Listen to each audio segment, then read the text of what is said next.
Okay, then. Everybody, I want to go ahead and get started now. And okay, Eric, am I on? You're on. Okay. Well, thank you, Loy and Super Chicken Man, for the dinner. We enjoyed that. We'll go ahead and get started. So let me call the meeting to order and welcome you all to the installation dinner, the January meeting. It's so good to all kind of get together. So much of the time we're either on Zoom or in the dark at a star party. We don't recognize everybody. So we're going to go ahead and get to our program, our presentation speaker right away. After that, we've got some announcements and raffle prizes, our dessert. So let's go ahead and get Jeff up here to introduce our speaker. Hi, SAS. Hope everybody's doing good. Howard Banich is, that's that guy right there. He is a contributing editor at Sky Telescope, and a lot of you guys may have seen his galaxy drawings. Remember that drawing of M33 that looked like the best photograph you ever saw? It turns out it was a drawing. He's got another one at Sky Telescope on NGC 4565. I don't want to go through too many because he may be talking about those. But when you look at him, you just can't believe somebody had a pencil and a paper and constructed that at the eyepiece. I personally am incapable of that kind of work. So the one side of Howard is his work with Sky Telescope. My connection with Howard is that he and I are both members of what's called the Oregon Scopes Works, and it's a group of telescope makers who are fixated on large aperture, fast focal ratio, meniscus mirrors, and the drive systems and alt-azimuth mounts that they operate with. And it's a really awesome group. I'm very fortunate that they allowed me to be a member of the group. And so I've known him for a couple years that way, but the first time I met him was just this last year. I drove up and stopped at his place and looked at his telescope. And then later on, he and I were working together at the Alt-Az initiative in Portland, where a bunch of us got together and did different programs. So Bill, Lonnie, and I gave our talks on the SIT test and Hartman testing. But so this is how I have a connection with Howard, and he's definitely an A-lister. We're lucky and fortunate that he agreed to talk to us today. So that's the stuff I know about him. Let me tell you about the stuff I didn't know until today. He went to high school in Colorado, outside of Denver, and he went to college at the University of Oregon in finance, and he's been working for Nike for 41 years. And so that's the stuff I did not know about you. I'm retired now. Yeah, I now know that, so I can, profess with authority all these things. But the bottom line is he's a great contributor on the Oregon Scopes work and a fantastic contributor in Sky Telescope. And his artistic abilities are, they're just super duper. I gotta say one more thing about you, Howard. When I went to his house in Scapoosh, Oregon, I could not believe his house. He lives up at the top of this hill. You'll walk out his driveway and there's Mount Hood sitting right in front of your face. It's like, dude, how did you score this house? And I'm pretty sure he stole it because I don't know. And in his garage is this 30-inch f2.7 that he just wheels out to his driveway, looks in dark skies and wheels back in. While you and I load for an hour, drive for 2 hours, unload for an hour, do our thing, and then repeat that on the way back. This lucky dog does it right outside his driveway. I hate you for that. Oh, well, I love you too. All right, ladies and gentlemen, this is Howard Banich. Okay, thank you. Well, I'm quite certain I've never had such an introduction like that. And just to be clear, I am retired and have been retired for the last 5 years. And it's even better than I imagined it would be.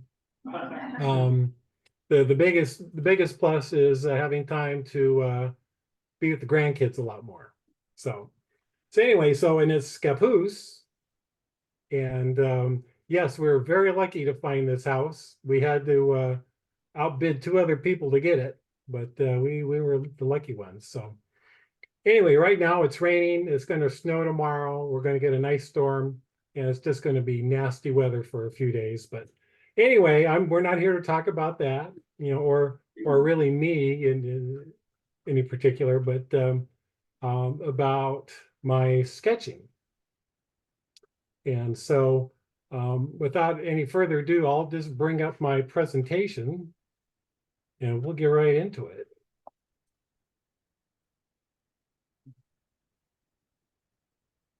Okay. Oops.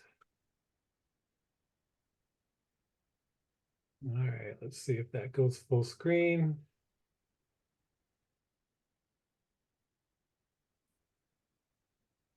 All right, that button didn't work. Let's try it down here.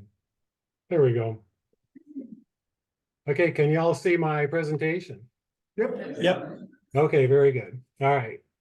So this is titled Drawing in the Dark. As you can see, this is also the same title of an article I wrote in Sky and Tell about a year and a half ago, something like that.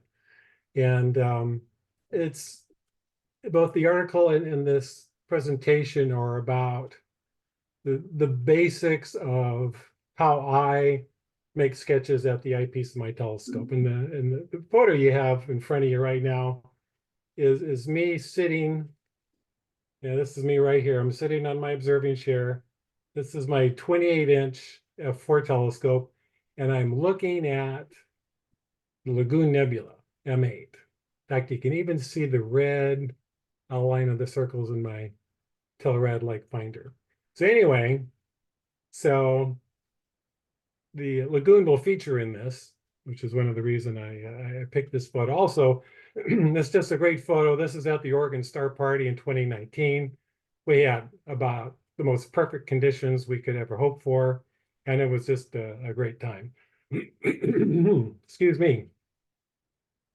Okay, so we've already kind of covered most of this. I've been an amateur astronomer since 1966. I was 11. Started sketching in 1973, but deep sky objects in 1974. I write a few articles for Sky and Telescope every year. And I live here in Scappoose with my wife Judy and our dog Falco, who is a black lab. So this is all about why I sketch deep sky objects and how I do it. It's always good to talk about the why as well as the how, because this is a hobby. I do it for fun, and we all do it for fun. It's enjoyable, and how we do it is a reflection of what interests us most. So I'll get into both of these aspects as we go along. Now, this is a post that came up on Cloudy Nights a few days ago. I mean, this is what, January 5th. And the original post was about, well, a guy was looking for opinions and just ideas on how other people take notes when they're observing. And this one guy responded by saying, I don't know how well you can see it, so I'll read this. My mind, I know what I have seen.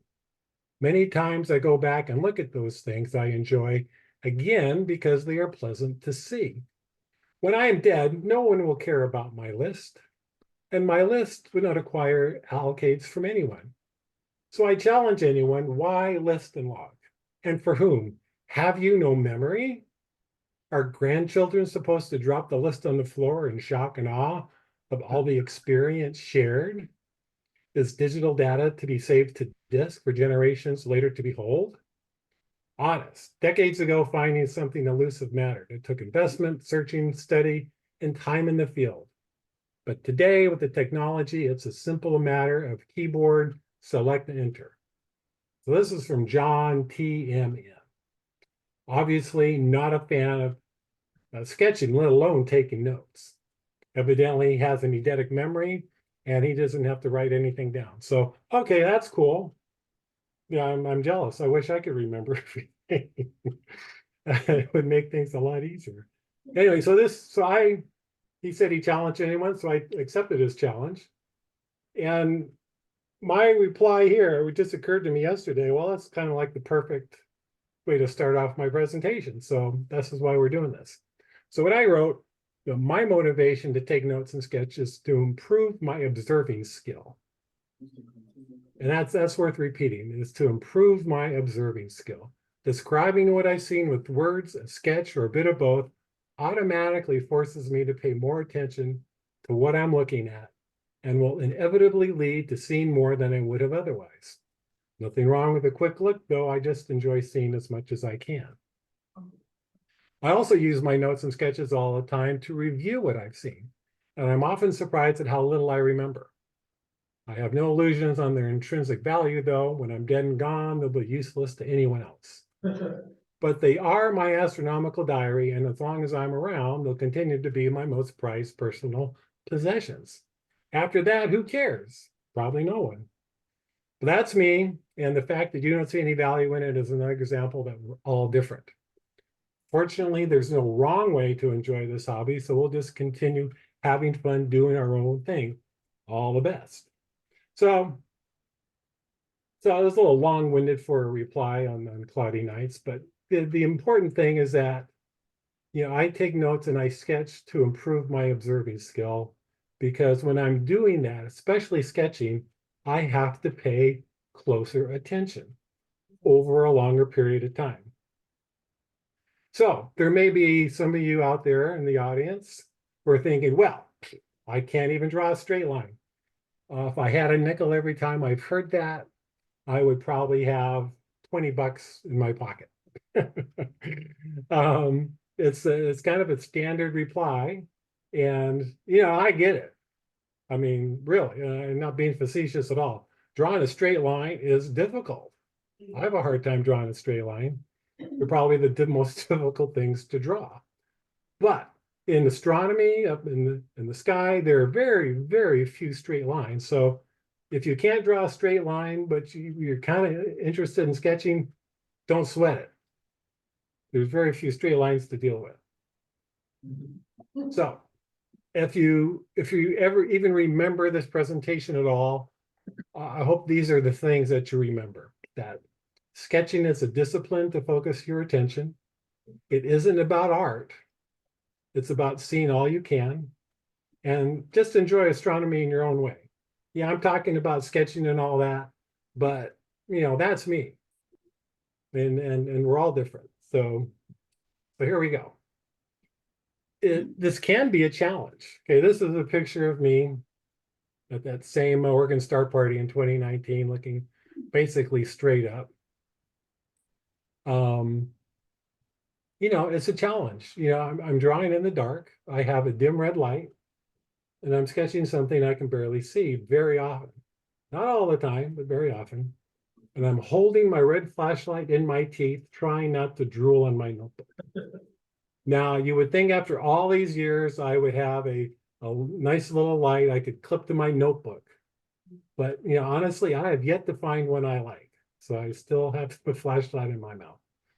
My observing eye is closed to preserve its dark adaptation while I'm sketching. So I'm sketching with one eye closed. Often standing on a ladder, as shown here in the picture on the right. And, it's usually cold, windy, dewy, or all three. Yeah, okay, so that can be challenging. For me, it isn't, because I've been doing it so long and I'm used to it. However, it can be easy and fun. You can start by sketching bright objects like the moon and the planets. Your red flashlight can be clipped to your sketch pad if you can find one you like. And if you're drawing with a bright object, you can keep both eyes open while you're sketching. That's nice. And you can be comfortably seated. Depending on your telescope, most people don't have a monster telescope like I do. A nice adjustable observing chair will make that a breeze. Yeah, it could still be cold, windy, and dewy, or all three. But you know, that's just the way it is sometimes when you're outside under the stars, whether you're sketching or not. All right, I like these two photos. This one here is me in 1967, I think. Could be 67. I think it's 67. Yeah. Anyway, and over here is this last summer at the Oregon Star Party. And this is my 30-inch scope that Baldy talked about. And this is my 3-inch f/15 Tasco refractor, my very first telescope. And you can tell it's my very first telescope because I'm pointing it at the sun using solar projection. This is the little screen down here. It's being projected on. The polar axis of my equatorial mountain is pointed pretty much at the sun. So I hadn't figured out even how to set up the telescope properly yet. So anyway, the point of these pictures is that the size of the telescope doesn't matter. It's maximizing what you can see with it. You know, being comfortable while you're sketching makes the process more enjoyable, but it also helps you see more as well. You know, it's the difference between, you know, sitting down, looking in the eyepiece and bending over with your neck twisted in an uncomfortable position. And you just can't do that for long. And you don't see as much. And like anything else, the more you sketch, the more you do anything, the more you'll see. So, and I'll, down here at the bottom, I'll say this a few times because it's important. This sketching at the eyepiece is not about art. The point is not to be artistic. It's about seeing all you can. This is a tool. Yeah, you can show your sketches to other people, but you don't have to. You don't have to show anybody. It's just a tool to help you see more. All right, so speaking to tools, this is a template. You can find templates like this online. Just Google astronomical sketching templates, and you'll find various versions of things just like this. You know, the idea is that you put your sketch inside these circles. This is what you see in your eyepiece. You can write some notes here on the side. There's places to put down information like the date and the time, the location, you know, the instrument you're using, your eyepieces, the conditions, blah, blah, blah, blah, blah. You can make it as detailed as you like. Print these out, put them in a 3-ring notebook, and you're good to go. Lots of people I know use a format very similar to this, and they really like it. It's easy to be successful with it. What I like, however, is a sketching notebook, like the one in the picture here. The brand isn't important. There's a bunch of brands that make exactly the same book. Each page is 5.5 by 8.5 inches. The book is easy to hold in one hand, which is why I like it. I mean, I don't have to, you know, clip it to anything. I don't have to have a special stand to put it on. It's not so big that it gets blown around in the wind. And it doesn't have any lines. The pages are all completely blank. And also, if you get a fairly decent brand, the texture of the paper is pretty minimal. So for sketching and taking notes, it's excellent. Paper's acid free and it won't yellow with age. Also a plus. So, okay. So here's how I go about it right here. That's my pencil. And it's a mechanical pencil. It uses 0.7 millimeter lead. So the point really never goes dull. You know, like with a wood pencil, you have to continually sharpen. It has a nice little eraser on the end. The eraser is about 1 inch long, so you can swivel it in and out. So I have a pencil to make marks. I have an eraser to erase marks. And I have my little finger to smudge the pencil I put on the page. And I'll have a demonstration for that coming up here in a little bit. But the whole idea is while I'm sketching at the eyepiece is to keep it simple. Yeah, if you go online, like again, Cloudy Nights, to the sketching forum, you'll see people talking about, well, I have my blending stump and I have, my four favorite types of pencils and I have this type of an eraser and blah, blah, blah, blah, blah.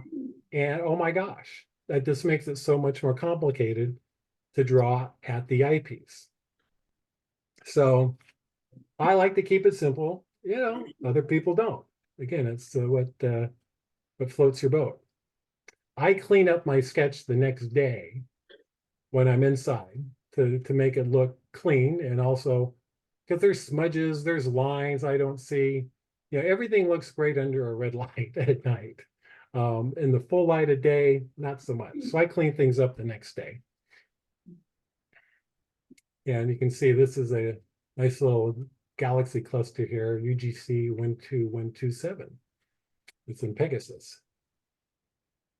All right, so there's a button. Okay, so next is I'll show you a typical page from my book that really shows how you can see more by sketching.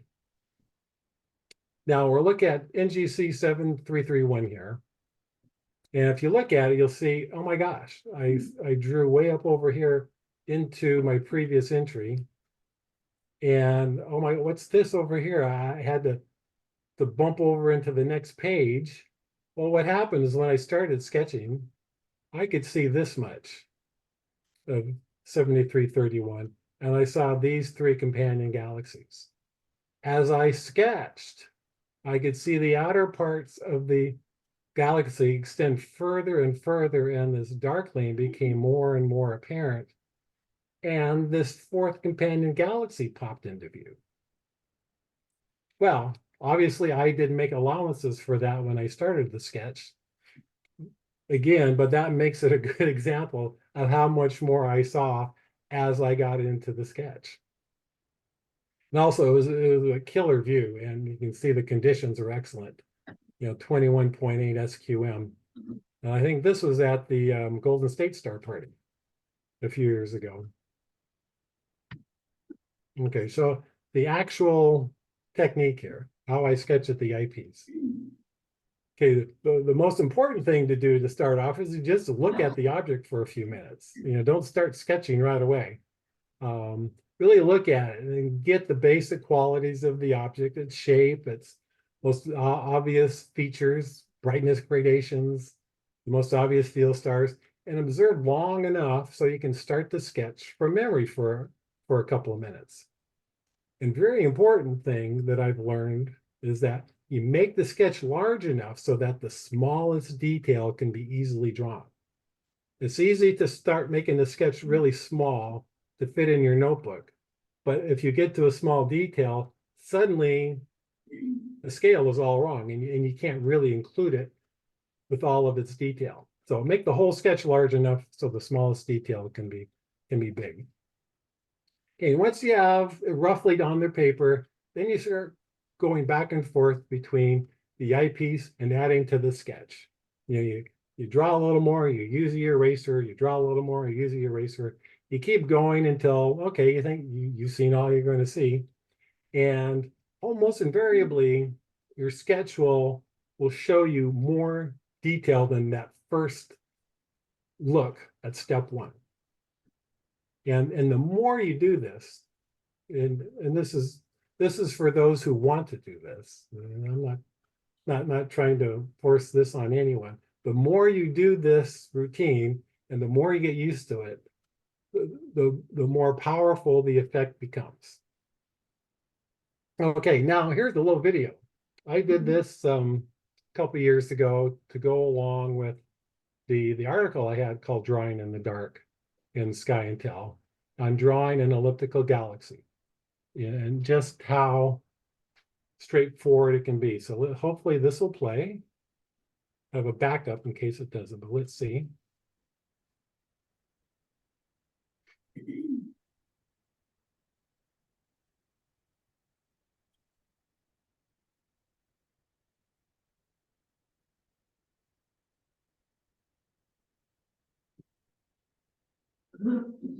Howard, should there be sound to it? Oh, you can't hear the sound?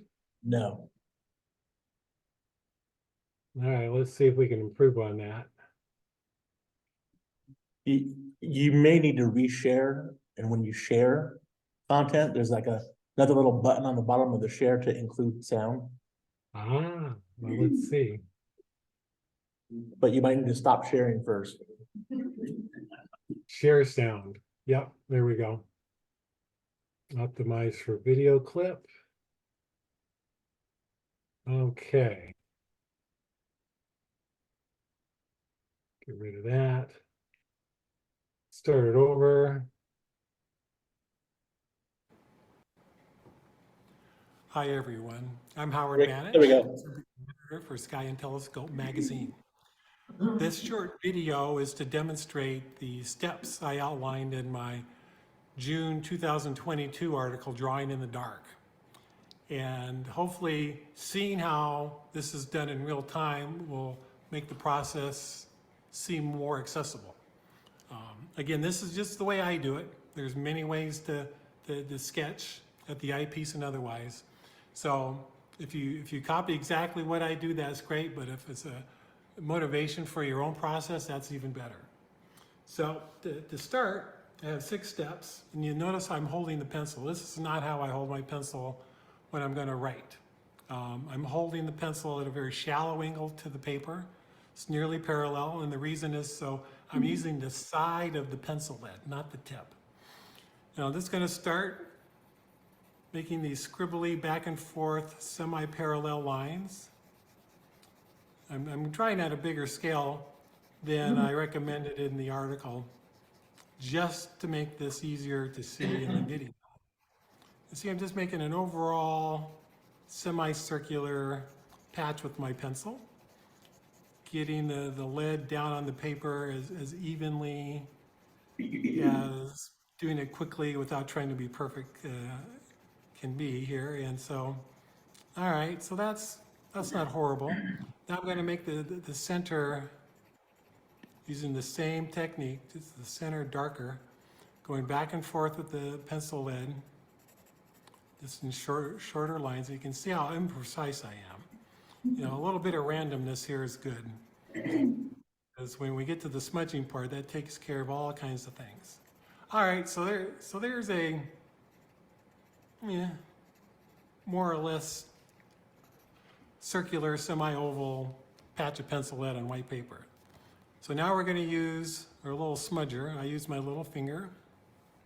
Let's use a circular motion. Smear the pencil lead around. And you can see the individual pencil lines are all gone now. They've all been smeared into a more consistent and somewhat nebulous looking patch of pencil. So now I just come back in with the pencil lead again, because that smearing also makes things lighter. And just come back in and put lead in where it seems like it should be darker. Just kind of trying to keep it somewhat smooth, but again, you don't try to be perfect at this stage either. In fact, there's really not many stages you have to be perfect at. And for this short video, we won't even get into it. So just gradually darker towards the center. Yeah, it's kind of like you're drawing a pile of sand, let's say, looking straight down on it. I don't know if that's a good analogy or not, but anyway. So there you go. So come back in, do a little smudging.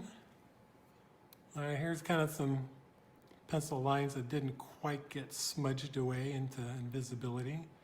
Come in here with my pencil. Come back in here and smear away the pencil lines. So, okay, now I have kind of an oval shape area here, just a little more pencil in. And you can see I keep my pencil moving in the same direction.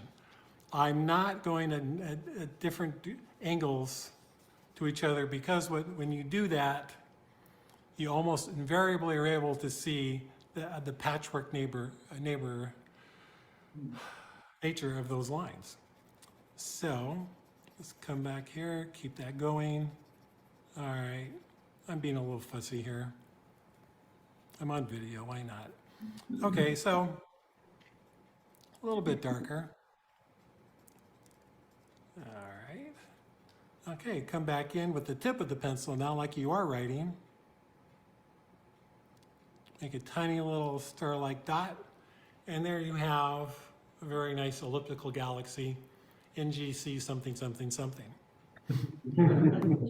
So again, straightforward, not complicated, not necessarily easy. I've been doing this for a while, so I probably made that look too easy, but practice it. I mean, this is doodling. You know, you can do this instead of looking at your phone while you're watching TV. So anyway, thank you for your time and good luck to you. Okay. All right, I guess I'm going to have to reshare.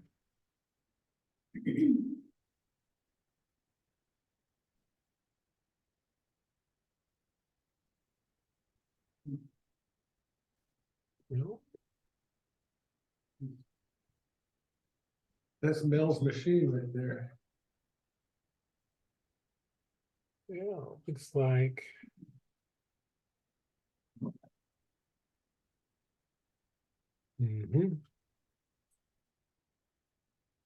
Let's try this. There we go.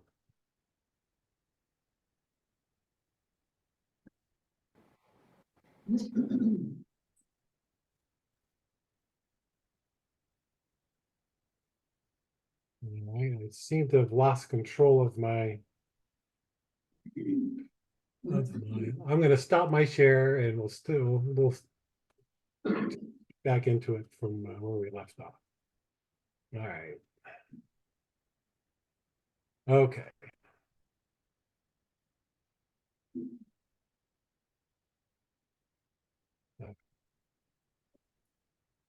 Here we go. All right. So again, just to recap what you just saw, you're just scribbling some pencil lead onto your paper. You smudge it with your finger. You use an eraser to get rid of the parts that don't look like what you saw in the eyepiece. And you repeat that until you're satisfied. And again, it doesn't matter that you can't draw a straight line. They really are difficult. Try to watch me draw a straight line. But I can only think of two straight lines in the celestial object. One is the straight wall on the moon, which is pretty straight. And the other is the relativistic jet coming out of M87. And if you can see that, you won't care if you can draw a straight line or not. It's awesome. So really, sketching is a skill. And like any skill, the more you practice it, the better you get. But this is just a tool. You don't have to show your sketches to anyone. I mean, you may think they look like crap. That's fine. It's just a tool so you can see more. So, okay. So now we're into the bonus section. Yeah, I'm a contributing editor for Sky and Telescope magazine for about the last, 14 years or so. And which I am pretty shocked at that fact. But anyway, it's really cool. And I pinch myself every time I'm writing an article for them. But when you see my articles and the sketches that accompany them, the sketches you see there are really finished renderings.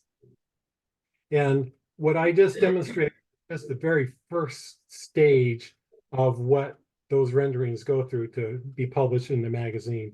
And I'll go through that here using the Lagoon Nebula as an example. And I think of it as high fidelity sketching. And I start by making a template from a photograph on tracing paper. I just draw a faint outline around the border of the object, and I mark the brighter stars on the tracing paper. And then I take that to the eyepiece, I add details, I go through that same, I see detail, I scribble it on the paper, I smudge it, I use an eraser until it looks like what I'm seeing. Sometimes I'll look at a photograph to find subtle features to see if I can see those. And if I do, and if I'm sure I see it, I'll add them to the sketch. And after each night, and what that means is that for these objects that end up in the magazine, I'm observing them for multiple nights because generally they're either really faint and or very detailed or both. So I need a lot of observing time at the eyepiece to sketch to really make sure I'm seeing all I can. So, but every day, but after each night, I clean up the sketch to remove stray pencil lines, smudges, and out around stars. And there might be a little bit of peanut butter on there for my midnight snack. I try to get rid of that too. And I just keep going at it until I'm pretty sure I've seen everything I can, given my skill level, given my telescope and the conditions of the sky.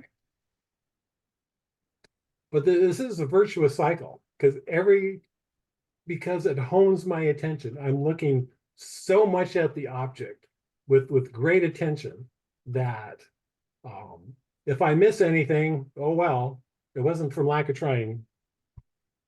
Okay, so here's my eyepiece sketch of the lagoon. Now that piece of paper is 11 by 17 inches. So it's a big sketch. Lagoon Nebula is a big object. And this is from that August 2019 Oregon Star Party with my 28-inch scope. And this kind of gives you an idea of the scale that I'll draw many of these objects at. Okay, so that's what I saw when I was sketching at the eyepiece, but the paper is wrinkly. You can kind of see it because it got kind of dewy at times, and it's on tracing paper, which is really kind of nasty stuff to make a finished drawing on. So then I redraw it on really nice drawing paper.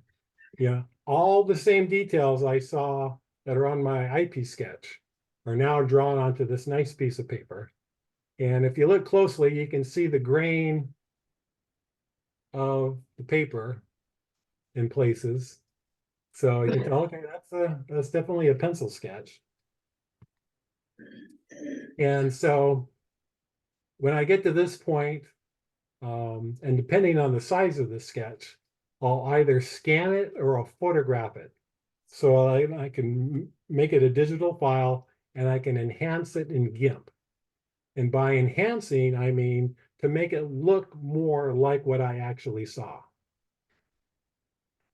Okay, so the tools I use the most are listed there, if you're interested. And the finished digital image has a higher contrast than what I saw. So even the faintest detail can be readily seen in the print version of Sky and Telescope. I've learned the hard way several times over the years that making the sketch look exactly like what I saw doesn't reproduce well in the magazine. I have to increase the contrast so everything comes through. My biggest disappointment was my sketch of the Orion Nebula. Oh my gosh, I couldn't believe how horribly it reproduced in the magazine. All right, we move on. So anyway, so this is what the finished pencil drawing looks like after I processed it in GIMP. I've made the stars look brighter. Of course, this is all look in negative. I'm drawing in a negative format, white paper, dark pencil. It's amazing just how second nature that is. So this is looking more natural now. So the next step is that I invert that to make it look much more like what I saw in the eyepiece. And wow, okay, that's looking really good. And then the next, I added color. Yeah, you can see color in the Lagoon Nebula.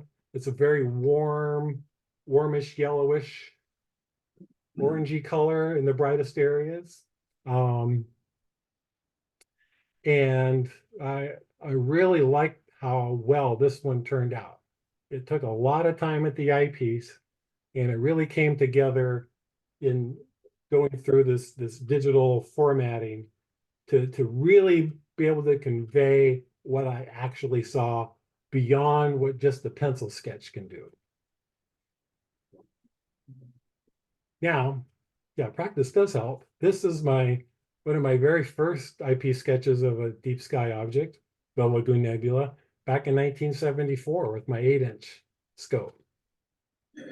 Now, what it looks like, I drew this on a vibrating table. Those stars are all kind of wiggly, and the lines showing the nebulosity are all, they're real scribbly. And actually, before I clean up my IP sketches the next day, they still look like that. So I see more, but my actual, I don't know, acuity with the pencil when I'm drawing at night is not much better than it is right there. So, like I've mentioned, the only way to get better is to practice, practice, practice. And astrodoodling is a fun way to do that. I already mentioned in that little video that if you're watching TV, you can do astrodoodles instead of looking at your phone. Or if you're in a meeting at work where somebody's droning on and on and on about something that could have been covered in a short 1-paragraph email, you can doodle this type of stuff there. It doesn't take long to make a little doodle. And so, but anything you do like this is practice. So it's a fun way to get more experience. Okay, now everything I just described also applies to sketching the moon and the planets. And in fact, my very first ever sketch was of Jupiter. This is September 2nd, 1973. And I'm not sure what inspired me to start making sketches just then. But I did, and it was a nice view of Jupiter. I'm making some notes. The darkest part of the planet is there. There's splotches in the equatorial zone. Yeah, my very first sketch. So yeah, I've continued to sketch the planets. I enjoy the planets very much. And so here's some of my best planetary sketches. Mars up in the upper left corner, Saturn, of course, below that. And the 3 sketches of Jupiter from 1994, when the comet SL9 had impacted Jupiter. And you can see the dark spots that it had made in the planet. Now, I will say that drawing planets, especially if the scene is good, is generally way more difficult than drawing the average deep sky object. There's just so much detail that you can see. But what you can do to really help yourself out is that you can go online and you can download templates of Jupiter and Saturn, like just the very outline of Saturn, for instance, where the rings are outlined, the globe of the planet is outlined, and you just have to fill in the details. Because I'll tell you one thing, drawing the overall outline of Saturn is really, really tough. And Jupiter is not a circle. It's a flattened globe, a oblate spheroid. And so if you want to get the look of Jupiter just right, you need a template for that as well. Mars, not so much. It's round. Just take one of your eyepiece caps, put it on your sketching paper, draw a circle around the edge of the cap, and you have your little template to start drawing Mars on it. So, but again, this is just the same process. You put some lead down, you smudge it a little bit, you erase, you add more. I mean, it's just this iterative process. But when you're doing a bright planet like this, you can keep both eyes open, which makes it a whole lot easier. So again, maybe not again. I think maybe some of the first time for these. Okay, practice sketching indoors first. Get a photo. Find a photo of some celestial object that you really like, and try sketching it during the day. When no one else is around. You don't want someone coming in looking over your shoulder when you're just starting to do this. Have a cup of tea. A cookie is nice. Take your time, and no matter how awful you think your first effort is, it's your first effort. And how good are your first efforts at anything? It's takes time, it takes practice. And if you want to do this, you're going to find your own style. And once you've got some experience doing these things, especially sketching at night at the eyepiece of your telescope, you'll see the power that the attention of sketching can give you of seeing everything that you possibly can. And again, this isn't for everyone. Enjoy astronomy your own way. I mean, this is how I enjoy astronomy. We're all very different. Some of the best observers I know don't sketch. Some write voluminous notes. Some don't take any notes. It's there's no right way or wrong way to do this. So yeah, enjoy astronomy your own way. So thank you. If there are any questions, I can field those now.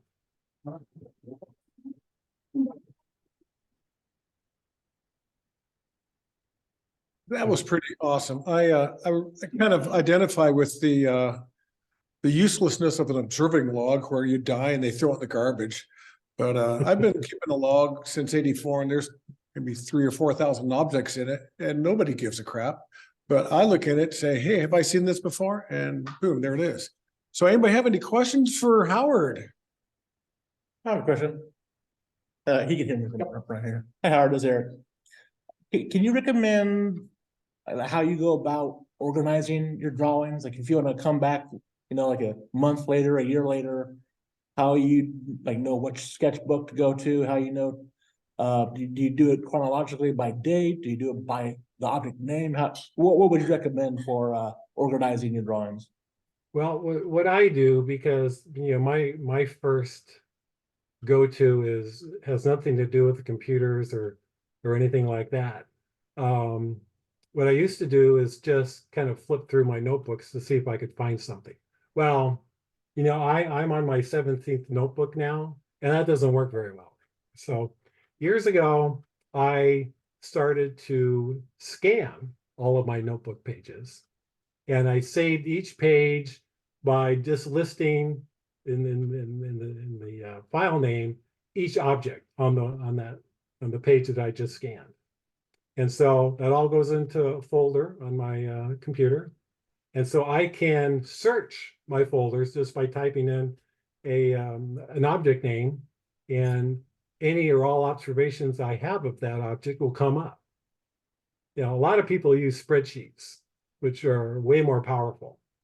In fact, probably the finest visual observer of our day, Steve Gottlieb, he has a spreadsheet where he has observations of all 7,800 plus NGC objects, and he probably has all of the icy objects by now. Last summer, he only had about 32 left to go. That's incredible. And he keeps this an enormous spreadsheet, but easy to search. All of his observations are right there, and he can find anything in a blink. Very good, thank you. Mm-hmm. Everybody have a question for Howard? Yeah. This is back in the corner here. Hello, Howard. My name's Annie, and I work in the STEM office here at the San Joaquin County Office of Education.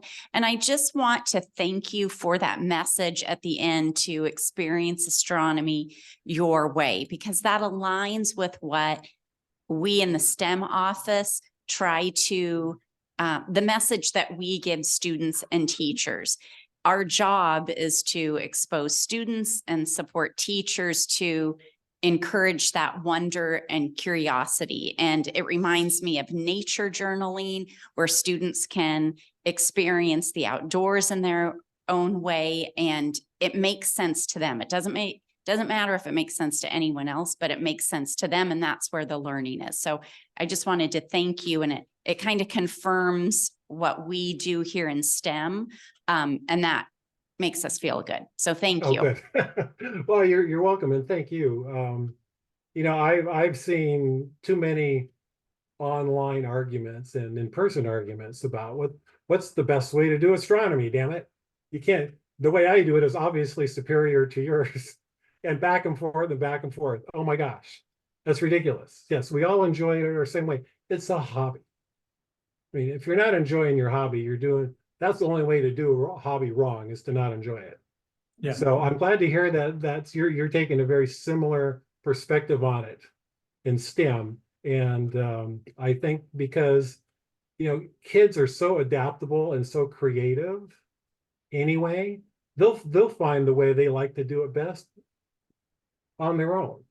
So I think it's great. Thank you for that. Appreciate it. Howard, thank you for a great presentation. I got to admit to you, I wasn't overly impressed with your sketches until I saw you turn them from the negative to the positive. Yeah. So that really brought out the reality of it, and it really looked like a real object then. And I think it looked even like an enhanced object that I might see in my eyepiece.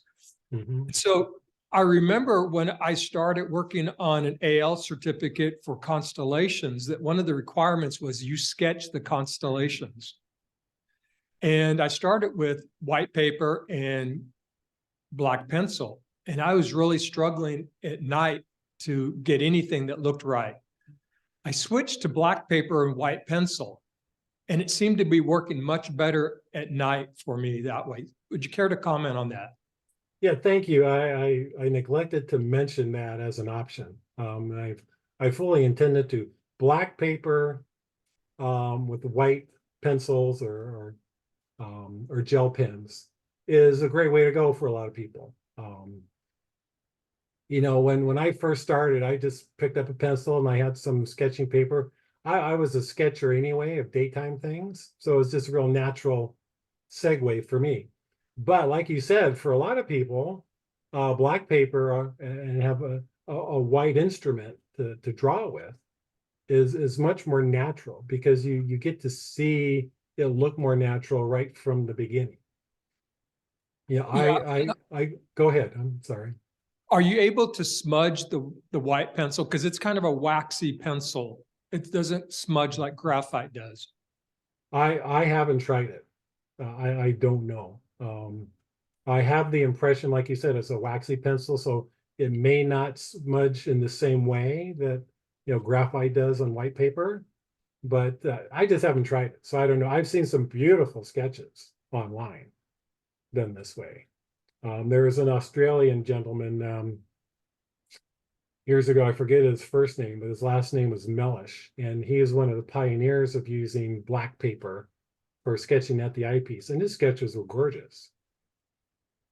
And I see it more and more as well, because, you know, the drawing a negative of something, you know, black on white, when what you're looking at is bright on black. Yeah, it's not intuitive right at first. Put it that way. Okay, anybody else have any questions or comments for Howard? I do. Thank you. You were talking about on Lagoon, how you had that yellowish color. I've often saw that as a pumpkin. For some reason, that looks pumpkin color to me. Yeah. I did want to ask, we have a couple of really good astrophotographers in here. I just want to raise your hands. How many people have done eyepiece sketching? Mark? Anybody else? How'd you do, Mark? So that's how I started as a kid, 9 years old. And I would sketch the eyepiece. Unfortunately, I don't have any of those saved. Yeah. But actually, I started sketching constellations. Actually discovered that Jupiter was a planet. I didn't know where the planets were at that time. So you found out through discovery. Venus was easy enough. And yeah, after I got my first scope, which was a 3-inch reflector, I started sketching with the eyepiece. That's cool. Here you go, Tim. Okay, very good. Howard, tell us how we can get in touch with you or where you are on social media, if you would, please. Okay, there's Well, on my last slide, there was an URL on where you could see all of the drawings I've made that have been published in Sky and Telescope. That probably went by too fast. So what I can do is that I can email those to you guys, and you can distribute as you want. And you have my email already. I don't have any social media. I'm not a fan. And so, but I am impressed that I actually have a website. Excellent. Well, thank you so much for a wonderful presentation. Let's give Howard our applause. Thank you, Howard. My pleasure. Thank you. And what we'll do is in the next newsletter, Jerry will put Howard's website and ways we can connect with him, because I think his website's pretty impressive, like you shared with us. Thank you again, Howard. Very welcome. Thank you so much. Thanks, Howard. Okay, as Yeah, we Molly, transition we'll here see ya. to, thank you. Doug, why don't you come on up? We're gonna do that part. And Eric, if you'd shift to the announcements. Let me go through the announcements real quick here. So, I always make these announcement slides for the meetings, and I pick some kind of astronomical object or astro image. This time I picked one of the telescopes that we have in our lending library that we have. The club has, scopes that you can borrow. So there's a picture of one of the scopes that we just acquired. Okay, yeah. And I don't know, Jeff, is it checked out yet? It's not checked out right on the moment, but it is available for checkout. And we only have a couple of rules. One is you have to pick it up.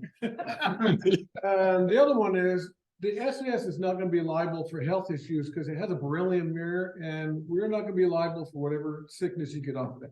Yes, it is available for checkout. You gotta bring it to Star Party. Yeah. Now we paid, the treasury was pretty flush. So it was $10 billion, you guys. So 10 billion. yeah, 5,000. yeah, there'll be a small deposit when you check it out.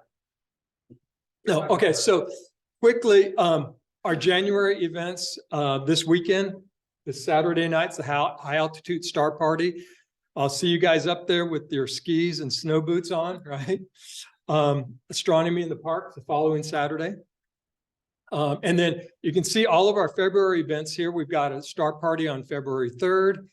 Our meeting on February 8th. Eric has arranged a really kind of unique program for February. This gentleman, Tom Field, is going to speak to us about spectroscopy using an amateur telescope. So key into that one, because that's going to be really unique. I'm really interested to see what he's going to explain how we do that. Okay, STEM event, February 10th, and a high altitude star party also that same day. So I'm going to pause here and ask Annie or Megan back here, our guest from San Joaquin County Office of Education, to give us a little bit more information on the February 10th STEM event, please. I just want to thank all of you for inviting us and just make some quick introductions. Steve Callahan is the director of our Fab Lab that is in the other corner. We've just talked about maybe exposing this group to some of the things that we do that we provide to students, and we might even on one night want to just take a peek inside his Fab Lab. It is known across the state. I gotta tell you, Howard has patents with Nike, and then on the side, he writes for the Sky magazine. I'm feeling a little slacker.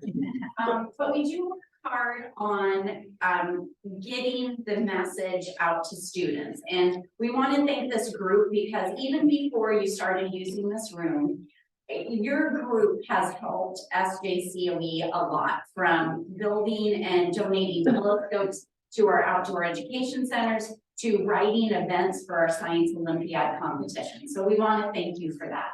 And then I want to introduce Megan Smith, who is a coordinator in our STEM office, and she is the expert on the STEAM Expo. Right. Hi, everyone. Thank you so much. I'm very excited to be here. I participated in the Airborne Astronomy Ambassador Program that Jeff did. I taught at the same high school with Jeff, and I just love astronomy, and I'm so grateful to be here. I've been to your Delicato fundraiser before. That was very fun. So again, thank you so much for being here, and thank you for having me. The STEAM Fair and Expo is a wonderful opportunity to celebrate STEM education with our students, our families, and our community. And we are just so excited to see the Expo continue to grow and flourish and bring in experts and community partners such as yourselves. So we have the fair portion where students participate and present their projects, kindergarten all the way through 12th grade to judges, and our judges are volunteers. We reach out and ask for anyone to participate in the morning session, afternoon, or all day, and do a little interview, 5 minutes with the students, and they talk about their project and what they learned. And then beyond that, though, we have the Expo, which is open to the public, and then all the students that present a project stick around and try out the Expo. So the Expo is offering our Star Lab, so we'll have showings every 30 minutes. We also have had you guys here last year present as exhibitors, which was fantastic. We typically have NASA, however, we just received word today that they can't make it. So we're really bummed and hopeful that you all can help us, again, spread the wonderful word about astronomy and the experience and expertise with our students, families, community. We also have the minerals, trying to think what else. Oh, we're gonna have coding and robotics over at the Fab Lab. Can not forget that. Like Lego robotics, things like that. And this year we're taking a whole new take in the Fab Lab with biology and computer science. How does that come together? So we're very excited. I have flyers if you are interested in taking one. The Expo is open from 10 to 4 p.m. So we hope you can join us. If you want to be a volunteer judge as well, that's great. But I think we were talking, we hope to maybe have 2 areas at the Expo this year where maybe you can set up some scopes outside, weather permitting, and then also have a table inside this building here for families to come up and talk to you. So thank you. We will be there on February 10th. Actually, can I get a show of hands on who is going to help out on February 10th? We got 1, 2, 3, 4. It'd be nice if we had a couple more people. That way we can do it in shifts, a morning shift and an evening shift. Actually, rather than having just an inside table and an outside thing, it would be much easier if it wasn't raining. It'd just have an outside table. Perfect. Actually, is it possible to do somewhere near where the Skylab's gonna be set up? So the Star Time is going to be indoors in the Burwoods right here, the main front So it room, was just in the lobby. So somewhere yeah. up front Yep. there. Yeah. But yeah, would be, like I said, it's better if we're outside with the solar telescopes. Yeah, yeah. Okay. And then actually, I'd like to talk to somebody that actually does the trainings for the teachers. Because what I'd like you guys to do, I'd like every teacher to do, is when they turn that Star Lab on, I'd like you to start off, there's a way in the digital thing to start off with only showing magnitude 2 stars and brighter, okay? And you're gonna get 2 or 3 stars, because that's what kids see. Then you can change it to magnitude 6. And it's gonna blow the kids' eyeballs out. Yeah. I mean, there's most of these kids have never seen the sky, okay? Most adults. Most adults have never seen the actual sky. So I think it's something that teachers really need to do, is to show kids what the actual night sky looks like if all of the lights in Stockton went out. If you had, we had a clear night, okay, and all of a sudden we lost power citywide. All of a sudden they would see the night sky. Oh, you mean no light pollution? No light. Wouldn't that be a gift For a They few go on their hours, cell phone. you know? Yeah. So yeah, you can do that in that digital Star Lab, is show them what the night sky should look like, what they have and what they could have if we just cut back on light pollution. Thank you. Yeah, I love that idea, and we'll definitely connect you with our coordinator for the Star Lab.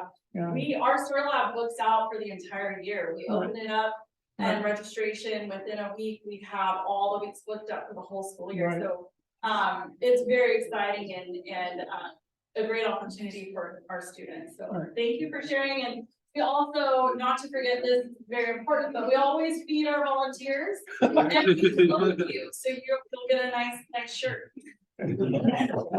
You were thinking us, we need to be thinking you because, I mean, we're sitting in this facility. Right. And we're very appreciative. Thank you very much. Just a quick add-on, we actually bumped into Roger Stark there last year and found out he was a judge. Yeah. So one of our own members. Oh, that's right. We didn't even know he was gonna be there, but he was judging projects. Yeah. Yeah. It was a lot of fun. And again, thank you for inviting us and thank you for the relationship that we have with San Joaquin County Office of Ed. So, okay, moving on. Like I said, let's see, moving on to February 17th, we're back at Oak Grove Park for Astronomy in the Park. All these with stars next to them we need volunteers. And so contact my buddy, the space cadet here, Doug Christensen. Yep. February 24th, another STEM event, this one in Lodi at Lodi High School, NorCal Science Festival. I know Doug and Bill are looking for volunteers for that one as well. And then you have a scheduled star party in Tracy at the North School On the 29th. the 29th. So there's more coming up. I just listed 2 months of upcoming events here. So Doug, we're talking about volunteers and everybody coming out. So I'm going to turn it over to you to recognize the volunteers. Okay, most of the people in this room have helped out. We want to really tell everybody, we really appreciate them coming out and helping out.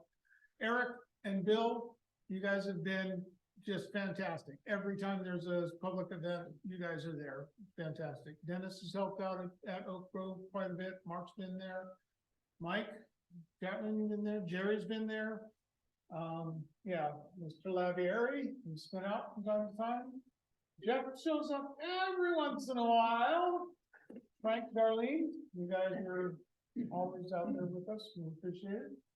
And Rich and Casey, I need to get you guys a telescope out there. We have that 8-inch that I know. Darlene had. Thank you very much.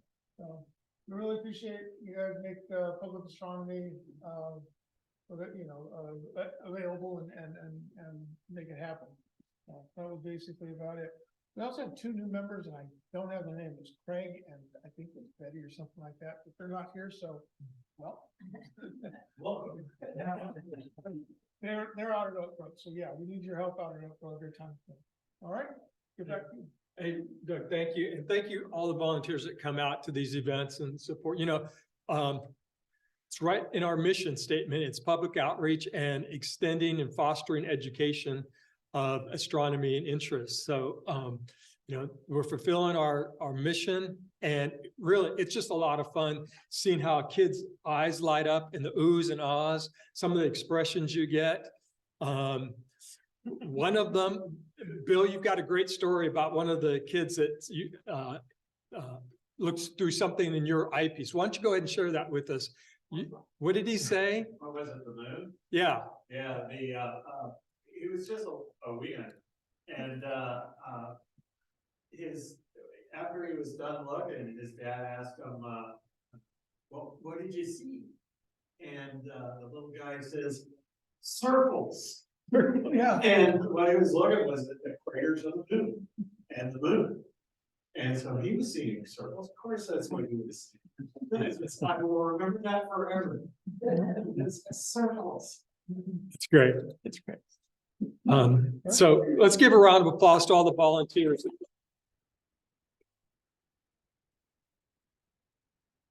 Okay, the reason we're all here now is for the installation of our new officers. So let me start out by going back to 1950.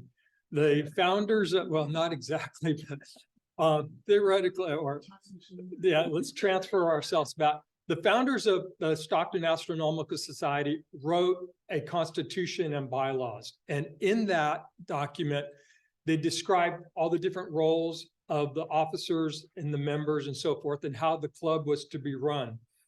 And you know what? They did an excellent job, because that constitution today has changed very, very little to the way we operate the club under that constitution nowadays. So it was functional then. They described the executive committee, which essentially is like a board of directors. And when I first read that section on the executive committee, you know, it describes what the president and vice president, all the different roles do, and you know what we all do. But I kind of took exception to the name that they gave it, the executive committee, because when I think of executives, it's a bunch of these guys, you know, in suits, smoking their cigars, sitting around a big round table of mahogany boardroom. And you know what? That's just not what our executive committee is.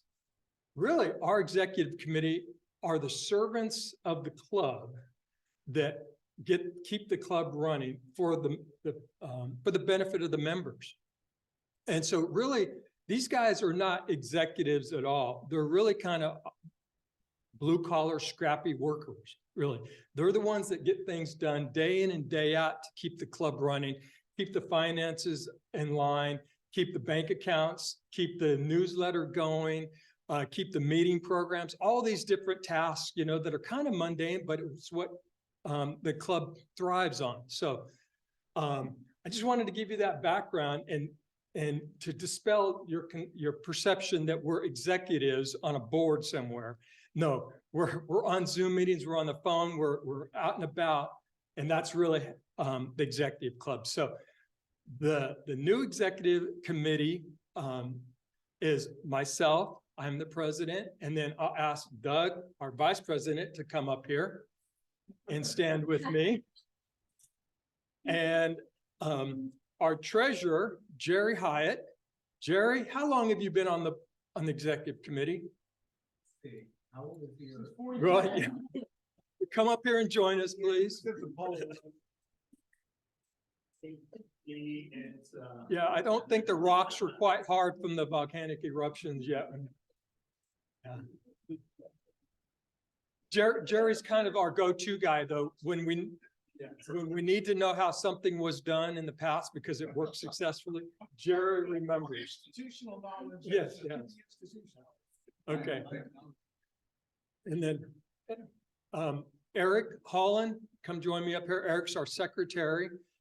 Eric has been president. I think he served as many chairs in the past, but Eric does a great job of not only being secretary and all those duties, but he's our audio visual technician. You know, he's running these meetings virtually every moment, and he's behind that screen. So he does a whole lot to keep the club running. So, yeah. And the website.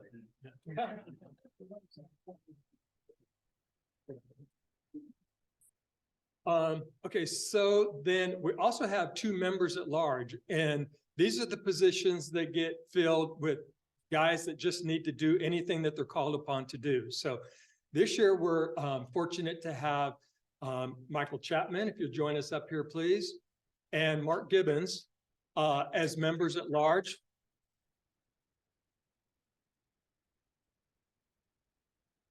So Nadia, if I can get you to take our picture, please. And don't forget Rebecca. I will not forget Rebecca. Rebecca's not here, but she's our newsletter editor. And pretty soon we're going to be referring to her as Dr. Rebecca Lewis Merrill. So. If you perform surgery. Just keep it.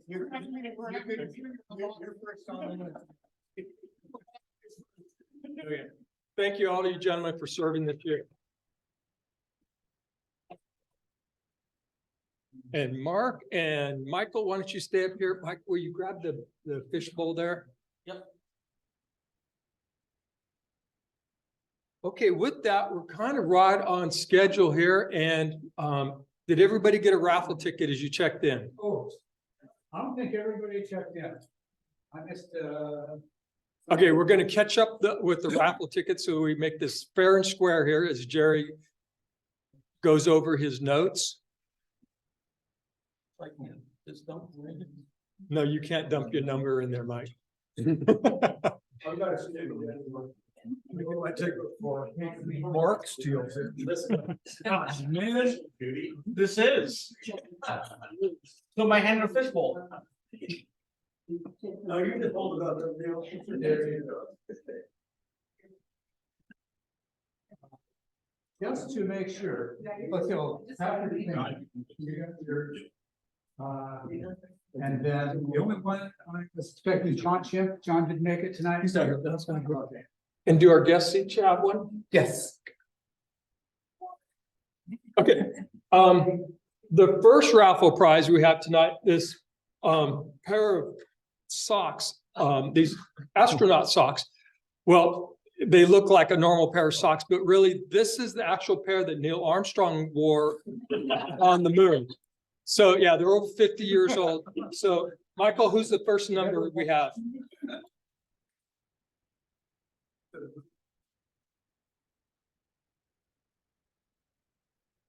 Six, 5, 3. 6, 5, 3. Those are the lottery numbers. Oh, 653. 6, 5, 3. I have a 653. Good, Darlene.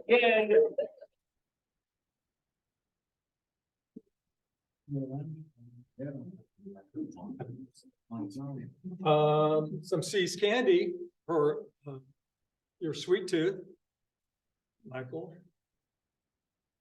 6, 5, 7. Your dad, right? Yeah. Well, I see how it is. I see how it is. It's rigged. Make sure you do the right one. Those are the candies that Armstrong carried in his pocket. Yeah. We have another box of candy donated by Eric. 6, 5, 6. Did yours? Yeah. Oh. Hey. Sit right next to me.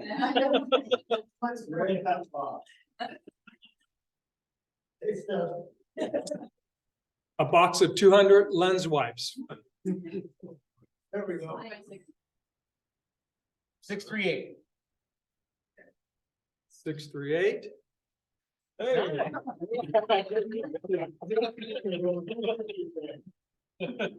Yeah, Mark. Another box of candy.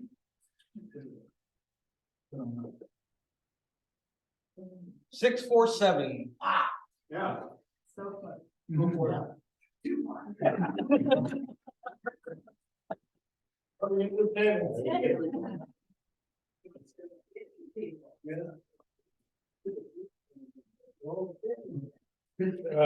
We have a couple bottles of astronomy related wine. This one's dark, as in dark sky, okay?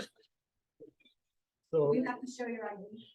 yes, it's alcoholic wine. 6, 4, 8. Jerry, all right.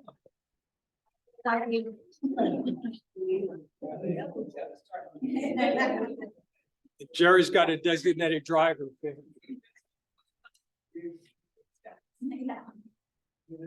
Another astronomy related bottle of wine, Starlight. Okay. And the number is 6, 3, 9. The Gibbons is gonna clean it up.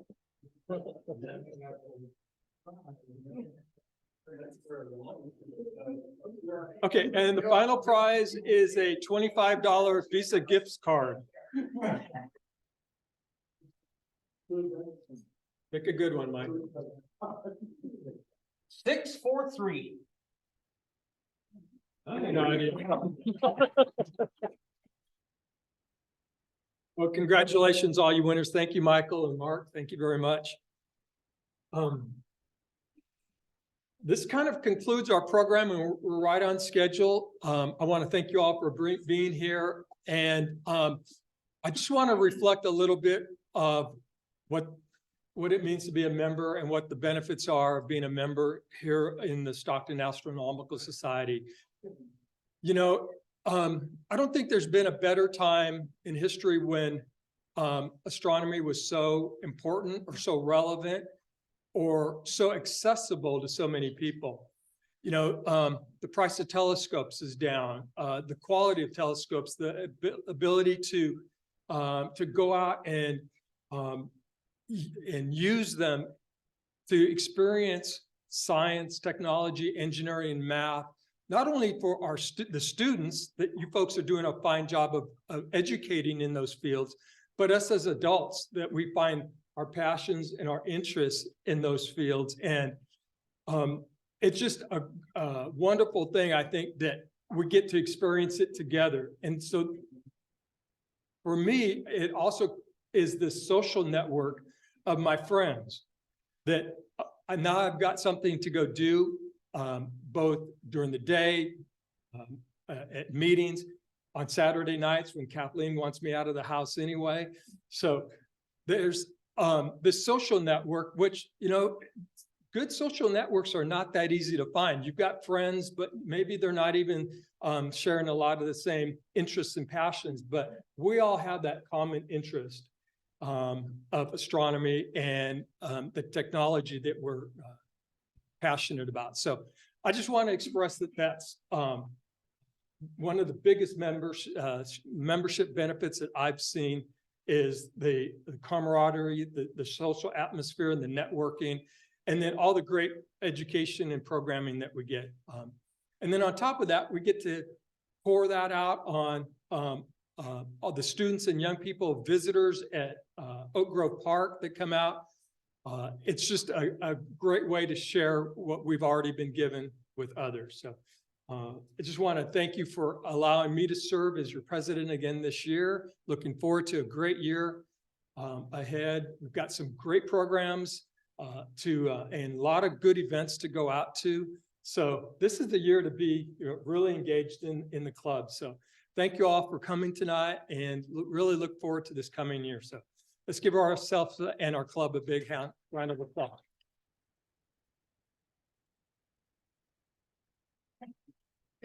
Yep. I got a question for Bob. Bob, turn your mic on. Bob Jarrett.